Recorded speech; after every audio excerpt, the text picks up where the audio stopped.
네, 자 이번 시간에 여러분 교재 44페이지 TAT 2급 교재 44페이지 정부 보조금 자산에 관련된 회계 처리 TAT 2급에서 이 정부 보조금에 관한 문제는 아주 많이 출제되고 있습니다. 그래서 이거 아주 중요한 부분이고요. 우리가 앞 시간에 말씀을 드렸습니다만 정부 보조금에는 자산 관련 보조금과 수익 관련 보조금이 있는데 시험은 자산 관련 보조금에서 나와요. 그래서 자산 관련 보조금을 회계 처리하는 세 가지 절차가 있습니다. 그래서 보조금을 수령했을 때 회계 처리, 관련 자산을 취득했을 때 회계 처리, 그리고 결산 때 감가상각비를 계상하는 회계 처리, 이렇게 결산까지 세 가지 회계 처리를 여러분이 정확히 알고 계셔야 되겠습니다. 자, 자산 관련 정부 보조금이라는 건 뭐냐? 앞 시간에서 말씀을 드렸습니다만은 정부에서 지원을 받는데 자금을 지원을 받아가지고 자산을 매입하거나 건설의 행위를 하는 것이죠. 이러한 조건을 지키고 정부로부터 정부 보조금을 받는 것을 우리가 자산 관련 보조금이라고 합니다. 그래서 이 자산을 취득한다 그러면 보통 기계장치, 차량 운반구 이런 유형자산이 되는 것이고요. 건설을 한다 그러면 건물이라는 유형자산이 되겠죠. 그래서 자산 관련 보조금은 나중에 감가상각하는 것까지 서로 이렇게 회계 처리가 관련이 있다 하는 그런 말씀입니다. 그래서 우리 교재에는 지금 이 숫자 대신에 XX 이렇게 해서 예제를 제가 만들어서 앞 시간에 나눠드렸는데 그거 꺼내놓고 이걸 가지고 설명을 하도록 이렇게 하겠습니다. 자, 이 자료가 되겠는데요. 우리 교재에서 보시면 정부 보조금을 수령할 때는 차변의 현금 또는 보통예금, 대변의 정부 보조금 이렇게 회계 처리한다는 것입니다. 대변의 정부 보조금은 현금으로 받았으면 현금의 차감 계정 과목으로 사용하고 보통예금으로 받았으면 보통예금의 차감 계정인 정부 보조금을 만들어 쓰는 거예요. 그래서 제가 이런 예제를 만들어 봤는데요.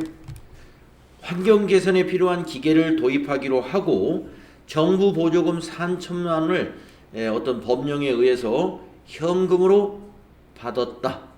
즉 보조금 수령에 대한 회계 처리를 합시다 하는 얘기입니다. 자, 보조금 수령에 대한 회계 처리 이렇게 한다 이거죠. 우리 철회비 여러분 교재에 있는 대로 자, 현금으로 3천만 원을 받았습니다. 차변의 현금 3천만 원, 자산 증가. 대변의 정부 보조금 3천만 원, 현금의 차감 계정이니까 자산 감소에 해당이 되겠죠. 그래서 우리가 현금은 증가했으나 이 현금이 어떤 수익에 의해서 현금이 들어온 것이 아니라 정부 보조금이 들어온 것이기 때문에 정부 보조금이라고 하는 차감 계정을 만든다는 거, 이걸 잘 기억해 주세요. 자, 그러다가 이제 그 돈을 가지고 기계를 취득하는 단계가 있습니다. 기계를 취득하는 단계. 그래서 여러분 교재에서 보시게 되면 기계를 취득하는 단계를 이렇게 설명했습니다. 관련 자산을 취득할 때 차변의 유형자산, 대변의 현금. 대변의 현금. 물론 실제로 기계를 취득할 때는 이 매입세 공제를 받는 경우에 해당이 되는 경우가 많겠죠. 그래서 차변에 기계장치만 있는 게 아니라 부가세 대급금도 발생할 거예요. 그런데 일단은 우리가 정부 보조금 요 자체만 이해하기 위해서 여기 이 부분에서는 부가세는 일단 없는 걸로 보고 부가세는 그냥 제껴놓고 이 자산과 관련된 것만 한번 따져보는 거예요. 부가세 예수금은 여기서는 일단 없는 걸로 보고서 이해를 합시다.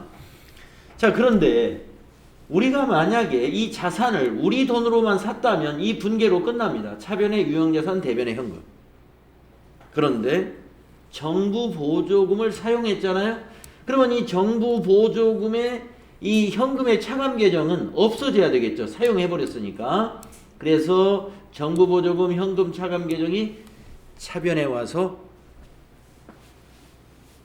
소멸되는 거죠. 대신에 요 유형자산, 이 유형자산에는 정부 보조금이 이제 이쪽으로 이전되는 거예요. 유형자산의 차감 계정으로서 정부 보조금이 만들어지게 됩니다. 그래서 이 정부 보조금은 말이죠. 이 유형자산이, 이 해당 유형자산이 다 상각될 때까지 정부 보조금도 같이 상각을 해 나가는 거예요. 감가상각을 하는 기간 동안 정부 보조금도 함께 상각을 해 나가는 그러한 결산을 하게 되는 것입니다. 자, 그래서 자산 취득 시 회계 처리를 제가 이렇게 예제를 하나 만들어 드렸습니다. 자, 여기 보시면 정부 보조금 3천만 원을 포함하여 환경개선 기계장치를 1억 원의 현금으로 매입했습니다. 자, 정부에서 3천만 원 보조 받은 거에다가 회사 돈 7천만 원 합쳐서 1억 원짜리 기계를 매입했다. 이때 회계 처리는 차변의 기계장치 1억 원, 대변의 현금 1억 원. 그런데 아까 정부 보조금 현금 차감 계정은 현금 사용했으니까 없어져야 된다고 그랬죠. 그래서 차변에 와서 정부 보조금 현금 차감 계정 3천만 원 소멸되고, 대변에 다시 새로운 정부 보조금이 만들어지는데, 이 정부 보조금은 기계장치의 차감 계정이에요. 기계장치의 차감 계정. 이렇게 회계 처리해야 됩니다.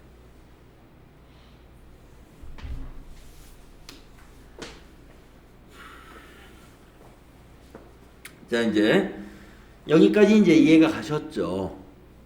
가장 이해하기 어려운 게 그 다음 단계입니다. 결산시. 자, 우리가 유형자산은요, 결산 때 하는 회계 처리가 있는데, 그게 바로 감가상각 회계 처리잖아요. 감가상각을 하는데, 조건을 한번 여기다 적어봤습니다. 내용연수 5년이고, 잔존가치는 0원이고, 감가상각 방법은 정해법이다. 만약에 정부 보조금을 받지 않은 경우라고 한다면 그냥 요 분계만 하면 되죠. 요 첫 번째 줄에 있는 거. 자, 취득원가가 얼마예요? 1,000만 원이니까, 1억 원이니까 1억 원을 내용연수 5로 나누면 1년에 2천만 원. 그래서 차변의 감가상각비 2천만 원 비용 발생, 대변의 감가상각 누계액 2천만 원 자산 감소. 감가상각 누계액은 자산의 차감 계정이니까 요것만 하면 되는데, 한 가지를 더 해야 돼요. 이거를 또 상각해야 된다 이거죠. 자, 우리가 취득한 유형자산을 상각하면서 정부 보조금도 이제 상각을 해야 되겠다 하는 얘기입니다. 자, 이거 기계를 1월 1일 날 샀다고 보는 거예요. 그래서 1년이 지나서 12월 31일 1년치 감가상각을 한다, 이렇게 판단합시다. 그러면 정부 보조금 3천만 원도 요 내용연수 기간 동안 같은 방법으로 상각을 합니다. 그러면 3천만 원을 5로 나누면 1년에 600만 원이에요.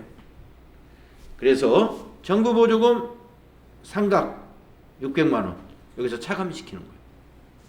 빼주고, 대신에 대변은 뭐냐면 비용에서 취소시킵니다. 감가상각비 취소. 그래서 손익계산서에 반영되는 감가상각비는 2천만 원이 아니라 1,400만 원이 손익계산서로 가게 되는 거예요. 왜 600만 원이 빠져야 되는 것이 맞느냐 하면은 우리 회사가 이 기계를 취득하는데 들어간 돈은 7천만 원이에요. 7천만 원.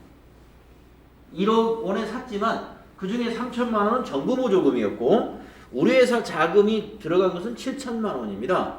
그러면 7천만 원을 5로 나눠 보면은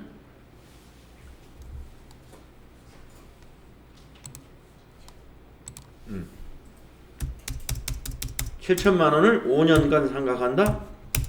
1,400만 원 나오죠. 1년에 1,400만 원씩 감가상각을 하는 거죠. 정액법으로. 따라서 이렇게 회계 처리하게 되면은 자, 감가상각비 2천만 원 발생했다가 밑에서 감가상각비 600만 원이 취소가 돼요. 요 정부 보조금 상각하면서 동시에.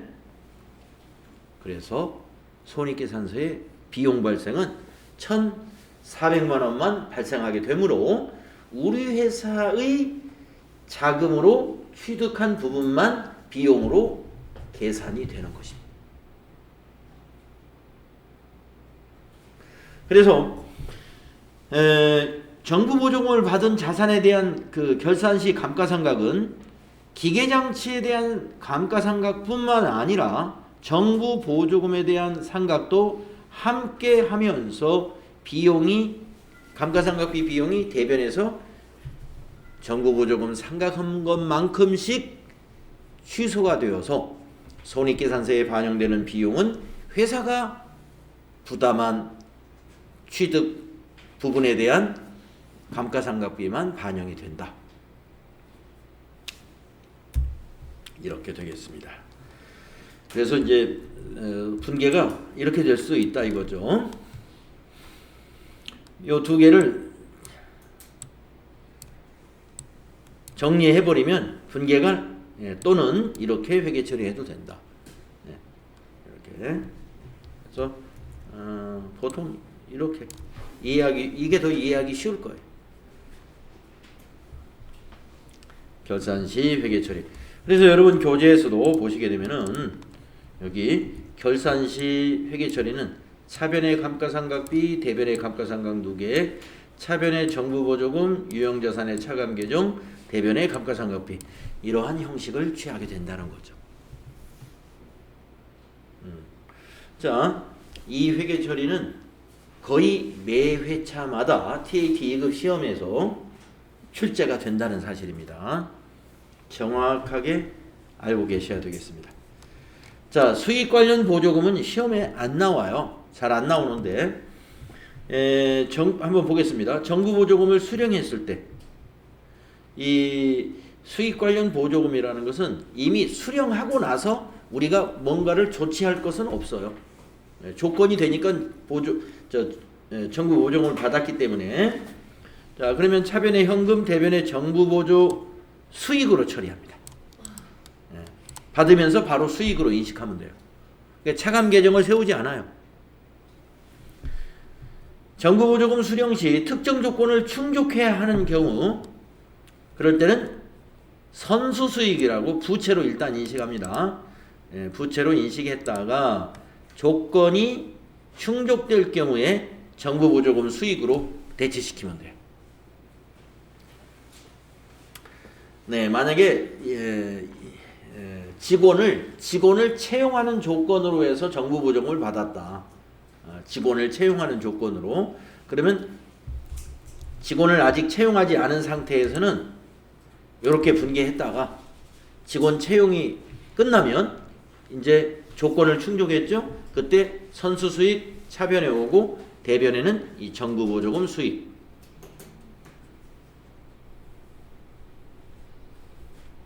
이렇게 해서 부채 감소를 시키면 된다는 얘기죠. 자, 수익 관련 보조금은 뭐 감가상각 자산이 아니기 때문에 이걸로 끝이 납니다.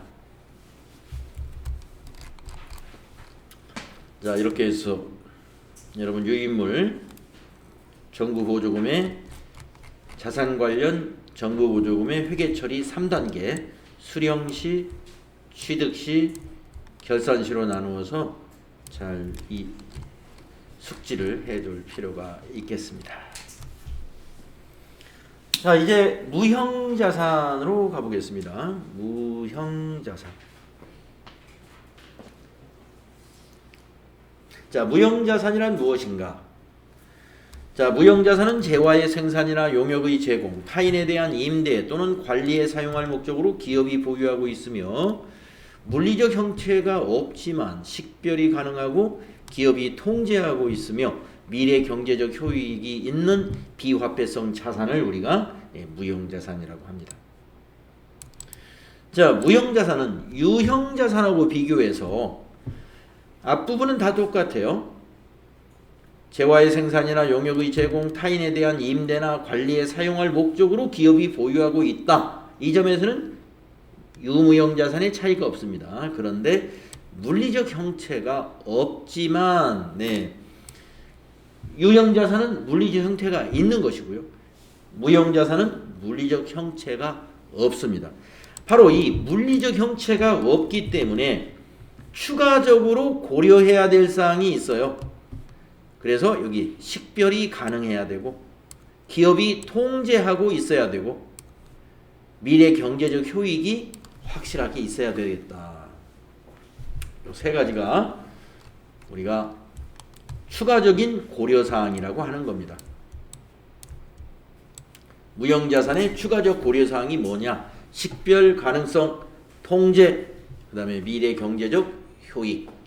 이 세 가지가 추가적으로 고려해야 될 사항이에요.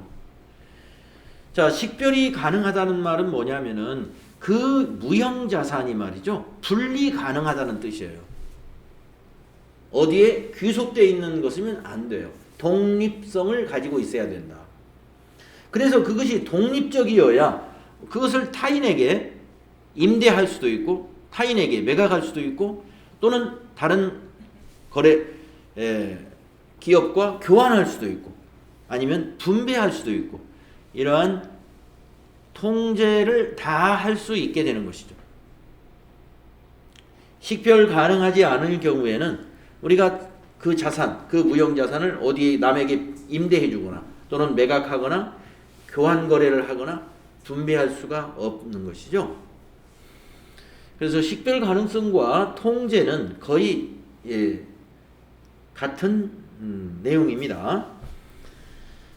미래 경제적 효익이 있어야 된다 하는 것은 그 무형자산이 어떤 경제적 효과가 있어야 된다 이거예요. 경제적 효과, 경제적 효익. 그래서 뭐 매출을 증가시킬 수 있다든가 원가를 절감시킬 수 있다든가 이런 효익이 형태로 효익을 창출할 수 있어야 된다. 그래야 무형자산으로 인식할 수 있습니다. 그래서 예를 들면 교육훈련비 같은 경우는 무형자산이 아니고 비용이다 이거죠. 네, 왜 그러냐면 우리가 교육훈련비는 미래 경제적 효익은 있습니다. 직업 우리가 그 직원들을 말이죠. 그 직원들을 고도의 기술 교육을 시키고 생산직 직원들에게 또 사무직 직원들에게도 직무 능력 향상을 위해서 여러 가지 직업 훈련을 시키고 이렇게 하게 되면은 미래 경제적 효익, 기업의 사무 부분의 생산성 또는 생산 부분에서의 원가 절감이라든가 기술적인 향상을 가져올 수 있어요. 그게 이제 경제적 효익으로 나타날 수가 있는데 그러나 이게 안 되죠.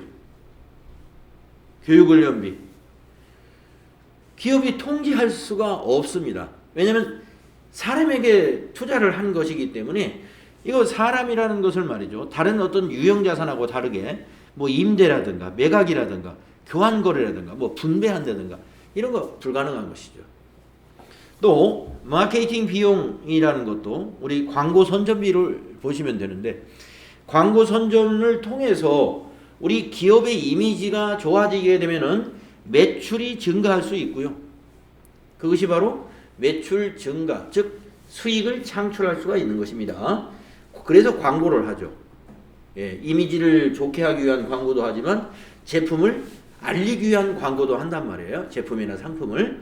그렇지만 마케팅 비용 역시 미래 경제적 효익은 기대가 되지만 통제가 불가능해요.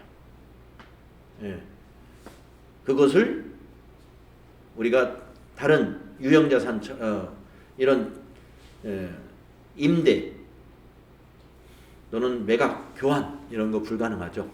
그래서 이런 것은 우리가 유형자산으로 인식할 수 없습니다. 그렇죠. 무형자산으로 인식할 수 없습니다.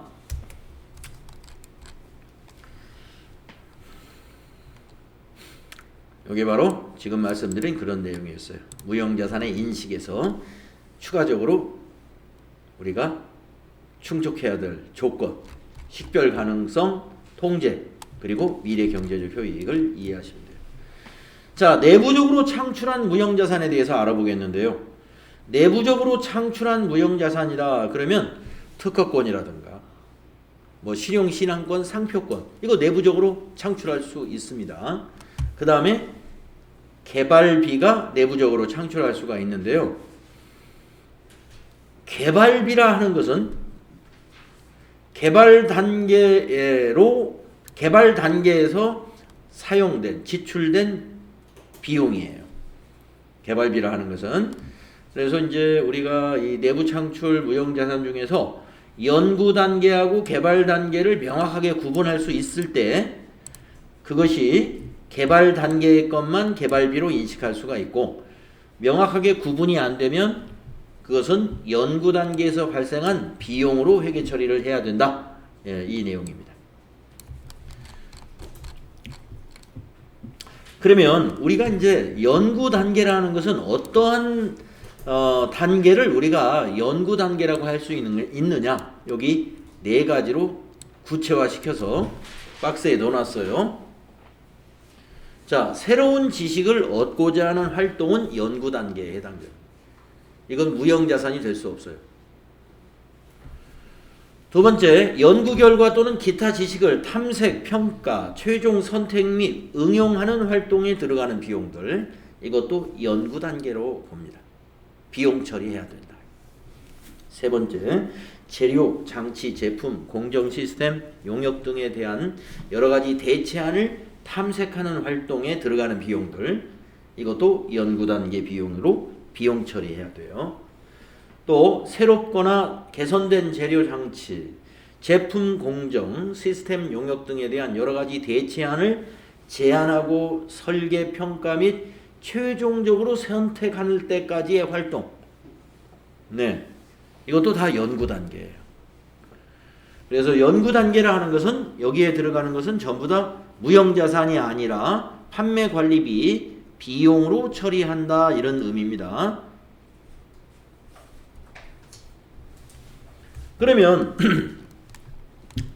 무형자산인 개발 단계, 개발비라고 하는 개정 과목이 있죠.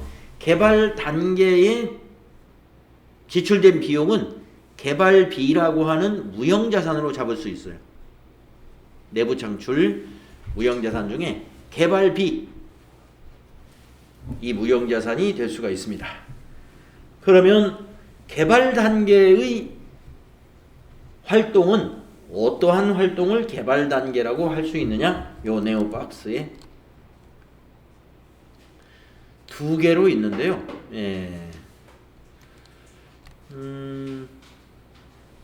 이 서로 연관성이 있어요. 여기 있는 것과 여기 있는 거 연관성이 있으니까 한번 쭉 보겠습니다. 자, 무형자산을 사용 또는 판매하기 위해 그 자산을 완성시킬 수 있는 기술적 실현 가능성을 제시할 수 있고, 무형자산을 완성해 그것을 사용하거나 판매하려는 기업의 의도가 있어야 되고, 완성된 무형자산을 사용하거나 판매할 수 있는 기업의 능력을 제시할 수 있어야 되고, 또 무형자산이 어떻게 미래 경제적 효익을 창출할 것인가를 보여줄 수 있다. 예를 들면 무형자산의 산출물, 그 무형자산에 대한 시장의 존재, 또는 무형자산이 내부적으로 사용될 것이라면 그 유용성을 제시하여야 한다. 무형자산의 개발을 완료하고 그것을 판매 또는 사용하는 데 필요한 기술적, 금전적 자원을 충분히 확보하고 있다는 사실을 제시할 수 있다. 개발 단계에 발생한 무형자산 관련 지출을 신뢰성 있게 구분하여 측정할 수 있다. 이러한 전제하에서 여기에 해당되는 활동, 이게 개발비로 내부 창출 무형자산이 될 수 있다는 겁니다. 자, 밑에 거 보시면 어떤 단계냐? 생산 전 또는 사용 전에 시작품 모형을 설계하고 제작이나 시험 활동에 해당되는 것, 여기에 들어간 비용은 개발비로 인식할 수 있어요. 내부 창출 개발비로. 또 새로운 기술과 관련된 공구나 금형이나 주형 등을 설계하는 활동, 또 상업적 생산 목적이 아닌 소규모의 시험 공장을 설계, 건설 및 가동하는 활동에 들어가는 비용들, 개발비라는 무형자산으로 포함시킬 수 있습니다. 또 새롭거나 개선된 재료, 장치, 제품, 공정, 시스템 및 용역 등에 대하여 최종적으로 선정된 안을 설계, 제작, 시험하는 활동, 여기에 들어간 비용도 개발비라는 무형자산으로 인식할 수 있다. 그러니까 여기에 들어가는 게 개발비다, 이런 말씀이에요. 자, 내부 창출에 이렇게 연구 단계냐 개발 단계냐 하는 것을 잘 구분을 해야 되고요. 애매한 것은 그냥 연구 단계로 보는 것이 원칙이다. 불분명하면은 연구 단계로 봐야 된다. 여기까지 내용이 되겠습니다. 자, 그러면 이제 무형자산의 개정 과목을 알아볼까요? 여러분 FAT 1급 교재에도 이대로 있죠. 영업권, 산업재산권에는 특허권, 실용신안권, 디자인권, 상표권이 있고요. 광업권, 개발비, 지금 앞 페이지에서 장황하게 설명했던 게 요 개발비에 대한 설명이었어요. 그리고 소프트웨어, 이러한 개정 과목이 존재합니다. 여기에서 여러분이 개정 과목별로 특별히 기억해야 될 게, 영업권은 내부 창출 영업권을 인정하지 않는다는 요거 부분 잘 기억하세요. 내부 창출 영업권을 인정하지 않는다. 영업권은. 그러면 영업권이라는 것은 어느 것만 인정하느냐? 매수 합병. 매수 합병으로 사업을 결합할 때 자본을 초과하여 지급한 금액, 그것만 영업권으로 인식합니다. 자, 우리 회사가 갑이라는 회사를 인수하게 됐는데요. 갑이라는 회사의 재산 상태가 기계장치가 1억,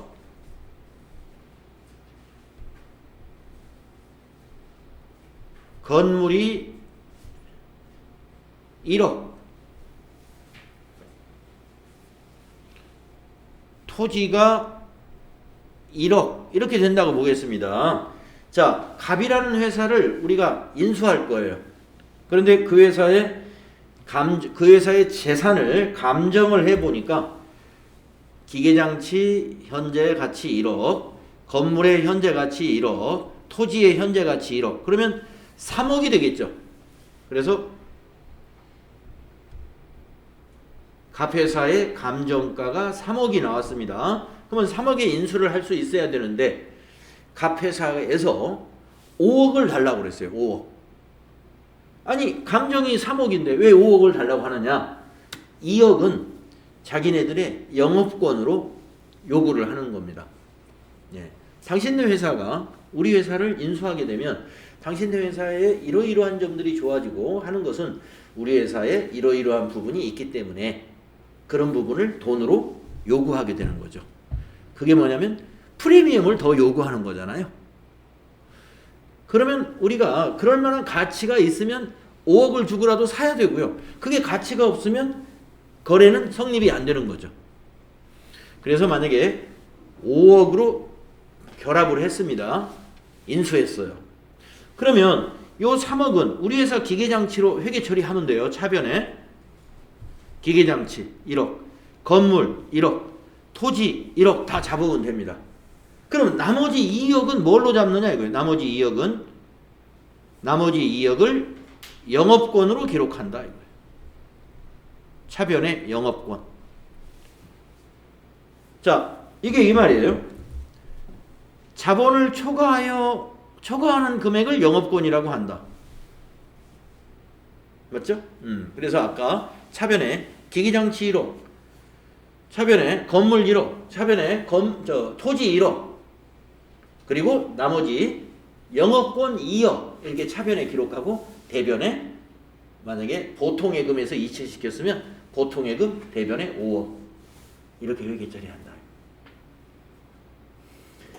영업권의 회계처리는 매수 합병 시에만 영업권이 인정된다는 거. 이걸 좀 기억하셔야 되고요. 나머지는 뭐 다 평범합니다.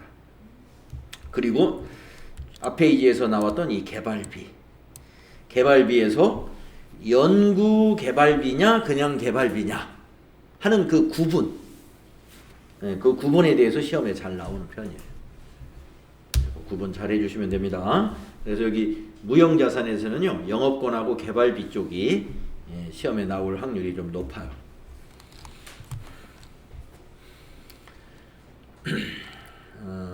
그러면 이제 무형자산의 상각 방법은 우리가 이미 알고 있는 거죠. 무형자산의 상각 기간은 법에서 정한 법령이 있는 경우를 제외하고는 20년을 초과할 수 없다라는 그 내용 연수에 한도가 있어요. 그리고 무형자산의 상각은 언제부터 해야 되느냐? 그 자산이 사용 가능한 때부터 상각을 할 수 있다. 그리고 무형자산의 상각 방법은 유형자산과 마찬가지로 정액법, 정률법, 연수합계법, 생산량 비례법 등을 사용할 수 있습니다. 그런데 합리적인 상각 방법을 정할 수 없는 경우에는 정액법을 사용하도록 하고 있어요. 그러니까 유형자산의 감가상각에 비하면 좀 특이사항이 몇 가지 있다 이겁니다.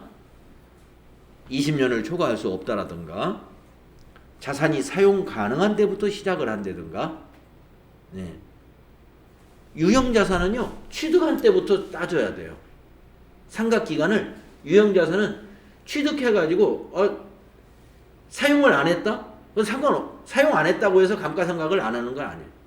유형자산은 취득을 1월 1일 날 했으면 그 취득한 날부터 우리가 감가상각 기간을 따지게 됩니다. 근데 무형자산은 취득 시점이 아니에요. 사용 가능한 때부터. 그러면 이제 잔존 가치를 이 무형자산은 원칙적으로 없는 것이 원칙이에요. 잔존 가치. 이런 부분이 좀 특이한 부분이니까 챙겨두시면 됩니다. 없는 것이 원칙이라는 것은 예외도 있을 수는 있어요. 잔존 가치를 인식할 수도 있지만 일반적으로는 없다. 이렇게 정리하면 됩니다.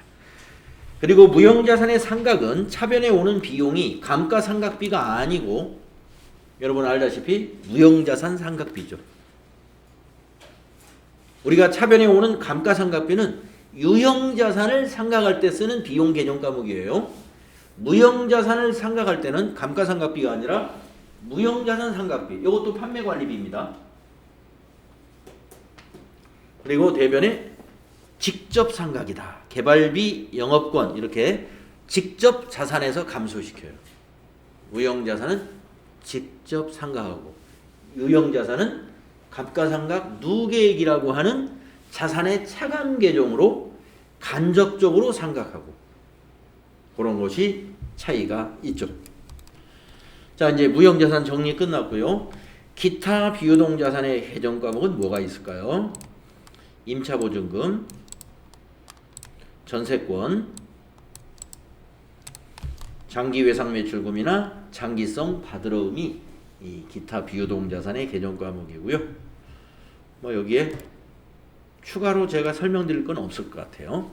FAT 1급에서 우리가 임차보증금 많이 여러분이 아마 잘 이해가 됐을 거예요. 기타 비유동자산 개념 과목이었습니다. 자, 여기까지로 해서 이제 우리가 자산의 정리가 다 끝났는데요.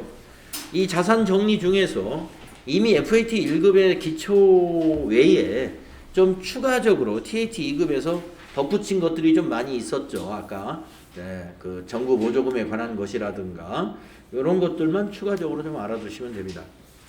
그래서 다음 시간에 이제 자산이 끝났으니까 우리 FAT 1급 교재도 그렇습니다만은 이 교재도 역시 뒤로 가보시면은요 문제가 있습니다. 문제가.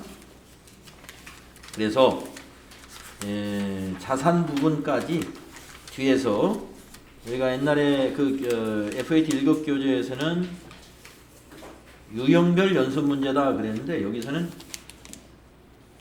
유형별 연습 문제가 아니고 그냥 이론 실전 문제 이렇게 되어 있어요.